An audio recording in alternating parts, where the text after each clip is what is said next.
Welcome back to another episode of 6 and 6, where we cover 6 stories from around the world in 6 minutes or less. With that said, start your timer.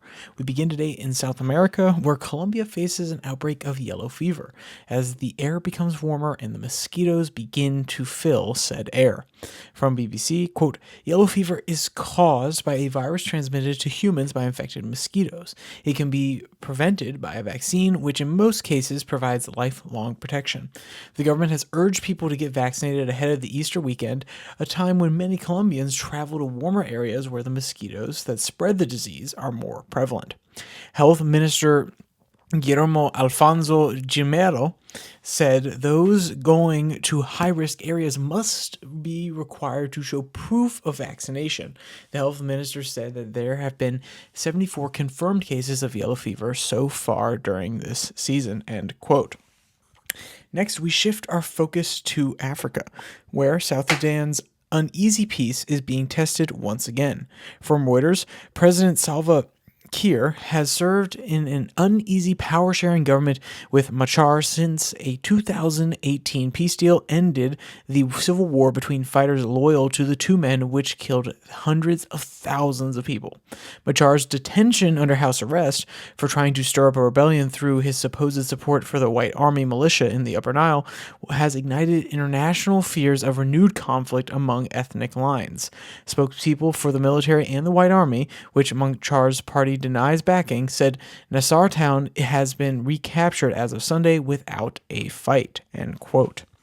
Moving across the Atlantic, where we go to El Salvador, who has made an offer to Venezuelan President Maduro in order to secure the release of political prisoners. From NBC, Nimbe Bukele appealed directly to Venezuelan President Nicolas Maduro in a post on social media. He said many of the Venezuelan deportees had committed rape and murder, while Venezuelan political prisoners were jailed only because they opposed Maduro, whose re-election last year is widely disputed. Later, Venezuelan Chief Prosecutor Tarek William Saab criticized Bukele's proposal. He demanded to know what crimes the deportees were accused of, whether they had appeared before a judge or had access to legal counsel. The Venezuelan government argued that it has no political prisoners, a claim rejected by rights groups, end quote. Next, we go across the Pacific to our friends in India, who are currently facing a terrible crisis in some of their major cities that are building up with pollution and causing health problems for their residents. From Reuters, Birnahat's annual percentage PM2.5 concentration in 2024 was 128.2 microbes per cubic meter, according to IQ Air, over 25 times the level recommended by the WHO or WHO. PM 2.5 refers to particulate matter measured 2.5 microns or less in diameter that can be carried into the lungs, causing deadly diseases and cardiac problems. Quote, "It was very scary. She was breathing like a fish," said Abdul Hamil, Asari's father, who brought her home from the hospital after 2 days. According to the government data, the number of respiratory infections caused in the region rose to 3,681 in 2024 from 2,082 in 2022, end quote. To the south in Australia we go, where the country's beaches have turned deadly this Easter weekend.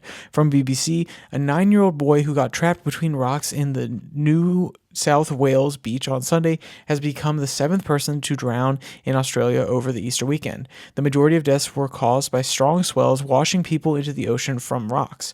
Two people remain missing. Stephen Perch, the CEO of Surf Life Saving in New South Wales, says there were many fatalities that occurred, and he told ABC it was the worst spate of drowning on record for the Easter long weekend, end quote. And finally, we go to Rome, where the Vatican sits in mourning at the loss of Pope Francis a day after the Easter celebrations rattled St. Peter's Basilica. From Reuters, quote, "Dear brothers and sisters, it is with profound sadness that I must announce the death of our Holy Father Francis," Cardinal Kevin Farrell announced in the Vatican TV's channel. At 7:35 a.m. this morning, the Bishop of Rome, Francis, returned to the house of the Father. Francis died of a stroke and irreversible cardiovascular arrest, Vatican doctor Andrei Ancella said in the death certificate. End quote. And of course, if you want to read any of today's articles, you can find all the links in the description below. The like and subscribe button. Also down there, you can find the podcast on Spotify, Pocket Cast, Podvine, as well as the Twitter handle @YourDailyFlip, where I post links directly to these episodes and Monday, Wednesday, Friday episodes that's more US focused. Those are about 10 minutes, so it's a little bit longer, but if you want to get the direct link to the video, you can always go there, give it a follow. So, with all that said, there's only one more thing to say. Stay safe, don't die.